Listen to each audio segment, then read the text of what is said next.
Solvete omnes. Hodie legemus partem quinque de libro cuius nomen est Ritchie's Fābulae Facilēs. Hello everyone. Today we will read part 5 of the book whose name is Ritchie's Easy Stories. We'll be using the version produced by Jeffrey Stedman. Follow along as I read the whole section and see what parts you can understand. Then we'll go line by line, translating and discussing any hard grammar. Incipiamus. Let us begin. Quinque, the Gorgon's head. Res difficilima erat caput Gorgonis abscidere. Ius inem conspectu homines in saxum vertebantur. Propter hanc causam Minerva speculum persio dederat. Ille igitur tergum vertet et in speculum inspiciebat. Hoc modo ad locum venit ubi medusa dormiebat. Tum fauce sua caput ius uno iectu abscidet.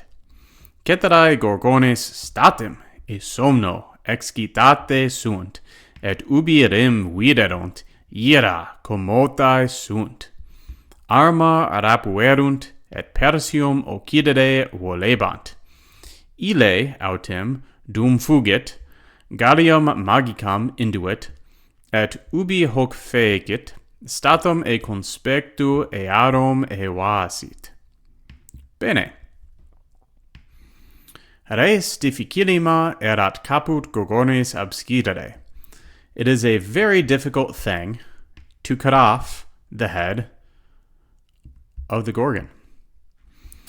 Here, difficilima is in the superlative, meaning it's a very difficult thing, is how you translate that. And why is it hard to cut off the head of the Gorgon? Also keep in mind, caput here is in the accusative. Caput's neuter, so nominative and accusative look the same. Ius inem conspectu, homines in saxum vertebantur. So the subject of the sentence is homines, vertebantur, were turned. And we have, this is the passive voice. Your little tip-off there is the tur at the end. So men were turned into stone in saxum. By what? Conspectu ius. By means of her appearance.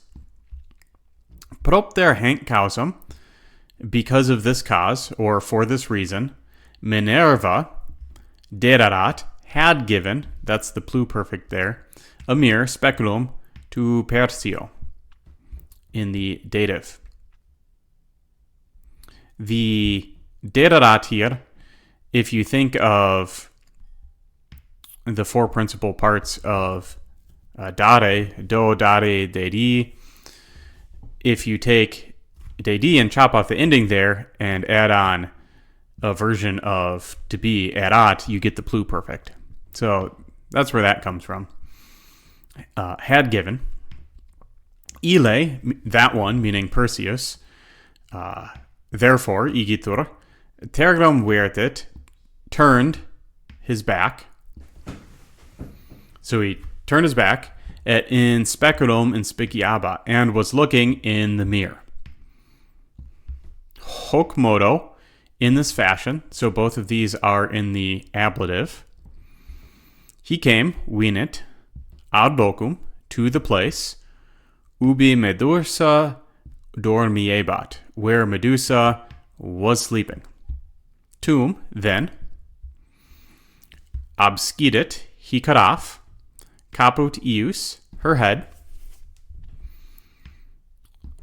fauce sua, that's in the ablative, so he cut off her head. You could translate that as with his sickle or by means of his sickle, in one stroke, uno ictu, also in the ablative. Ceterae Gorgones, so the other of the Gorgons, statim, suddenly, e somno, so out of their sleep, both in the ablative there, were, you could say excited, or you could say were roused. And note, excitate there is the past passive participle. It ends with the ae to match ceterae. And so it's feminine plural. Et ubi rem viderunt, and when, we translate ubi, sometimes that means where, in this case when makes sense, and when they saw, viderunt, rem, the thing, ira commotai sunt, they were moved, again, past passive participle plus a conjugated version of sa to be, were moved to anger, ira. Arma rapuerunt, they took up arms and were wanting. So here, don't confuse this with volare, to fly. This is, they were wanting to kill, occidere, Perseum.